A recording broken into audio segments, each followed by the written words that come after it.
Hello गाइजहरू, अहिले चाहिँ मेरो हातमा यतिखेर चाहिँ यो इन्फिनिक्सको यो फोन है हेर्न सक्नुहुनेछ। फोन पनि एकदम बाङ्गो भएर यो चाहिँ एकदमै एकदमै धेरै मात्रामा फुटेर कचाकचुक भएर आएको छ है। यो चाहिँ मैले अहिले बनाउन लागिरहेको छु। यो सेटलाई फुल्ली ओके बनाएर तपाईँहरूलाई देखाउँदैछु है गाइजहरू। ल, भिडियो चाहिँ पुरा अन्तसम्म हेर्नु होला है त।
साथीहरू फाइनल्ली मोबाइल तयार भइसकेको छ है त।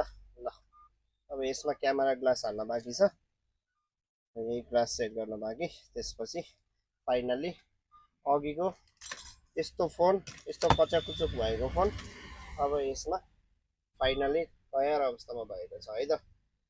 हस् त, धन्यवाद।